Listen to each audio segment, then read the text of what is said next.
Hi everyone, my name is London Mims and my research is over family trees and felonies. And I'm talking about why under certain guidelines, law enforcement should be able to access DNA databases to help aid in investigative purposes. So my main idea of my research is that under DNA databases, or using DNA databases with law enforcement helps to provide public safety. And as a UV student, that applies to you.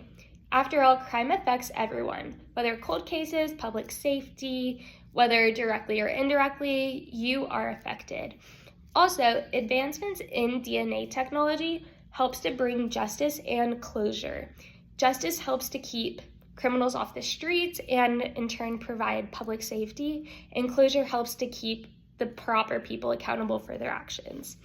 Also, it addresses the age-old kind of concept of rights of privacy versus the need for public safety. And that is a central argument to a lot that we see today, whether it's talking about First Amendment rights, things like that. And it's kind of important to understand that kind of separation and also that relationship now and abilities for them to coexist. So with that, we have the Golden State Killer case, which was where a serial rapist and killer was active in the 1970s and 1980s. The case wound up going cold until 2018 when advancements in DNA technology and genealogy helped to provide these databases, which in turn created a link for the man responsible to be held accountable for his actions. So this is where we see a couple different research articles come to play for evidence. So Katanis 2020 was a source that talked about how over 2,000 cases had already been solved using this method in relationship between law enforcement and DNA. Also, according to Wickenheiser 2019, the Golden State Killer case was revolutionary in this forensic genealogy. It's kind of the first time that we see it being used in this way, and where the public is able to see how it's able to be used for good. And also, it was a really public case where it kind of sparked this conversation and debate. So with that, we have a video about the Golden State Killer case where it talks about this. Angelo using DNA from crime scenes decades ago, which they to a publicly shared genealogy website called GEDmatch. Cold case investigator Paul Holes. We were able to do this without seeking the legal authority in terms of getting the federal grand jury subpoena or the search warrant that we would need if we wanted to search the other types of genealogy sites. GEDmatch users submit DNA profiles they buy from sites like Ancestry.com and 23andMe. They plug their data for free. Okay, so that kind of touched on how this is able to come to be without going through like what people tend to view as like proper channels, as in like getting subpoenas, like getting like consent to like access this kind of information. And one way that occurs is under like legal and ethical framework, and that DNA that is voluntarily submitted to these like genealogy sites is not under full protection of privacy laws. So that is an important distinction to kind of look at and understand when looking further. So in the Maryland v. King 2013, it was a Supreme Court ruling in which it cited along law enforcement being able to use this DNA collection for identification purposes of solving these crimes. And that is kind of the first time that we see this, the Supreme Court kind of side with law enforcement alongside these like DNA kind of advancements. After that, in 2019, the Department of Justice introduced a policy of like restricting the forensic genealogy to only be used in cases where violent crimes occurred and also where other methods fail. So this is where we see it becoming kind of a last resort kind of thing. And also it kind of separated it from being able to be applied to petty crimes to only cases where like rapes, murders, things like that occurred.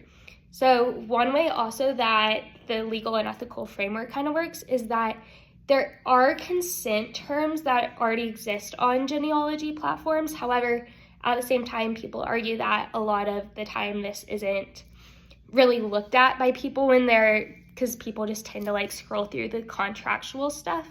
However, at the same time, it is there and it exists, and so that gives kind of some legal ground for people to access this data. So RAM 2018 was another paper that stated that genetic data use by law enforcement, when properly constrained, serves investigative purposes without infringing upon rights.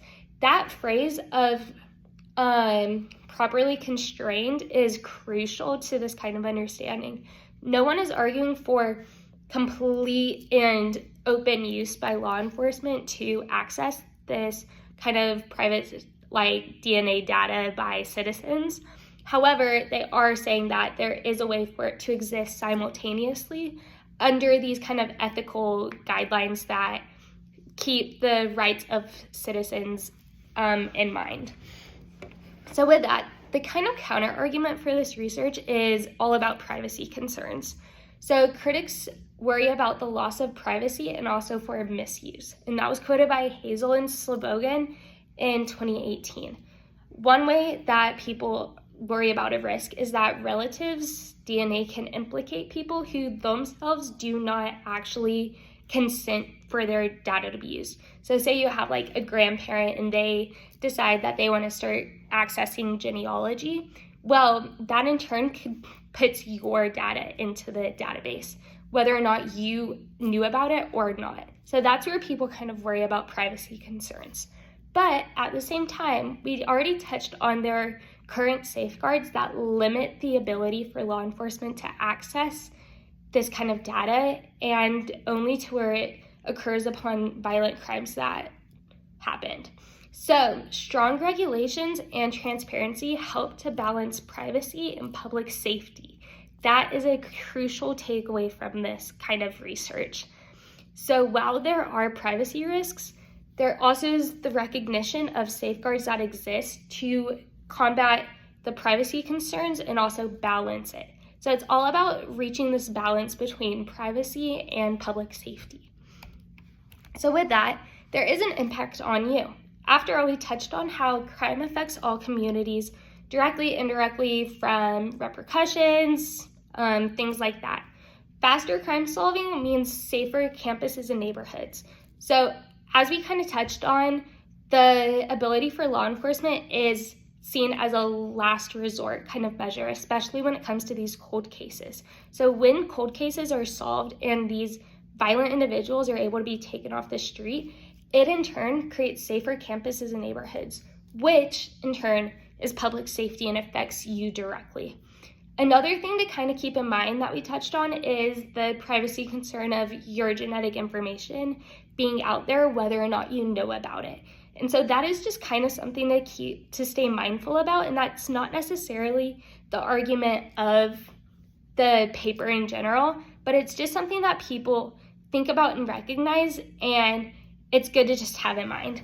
So after all, there is an ethical and transparent use that protects you while helping law enforcement catch these dangerous offenders. So after all, my conclusion and my call to action in my paper is that genetic genealogy is a powerful tool for justice and also public safety. Another thing is that legal frameworks and ethical guidelines are in place to protect privacy.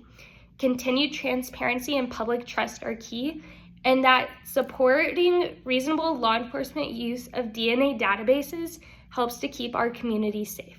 No one is arguing one way or the other. It's not a black and white kind of situation to where law enforcement should be able to dive right into citizen DNA and these databases where people are trusting these different websites and whatnot. No one is saying that. However, there is the need for public safety and balancing this, and I think it all comes down to transparency and public trust between law enforcement and the citizen, and just building that relationship now so that we can see it be used for good in these ways, like we saw in the Golden State Killer case, to where public safety is able to coexist with the rights of private citizens.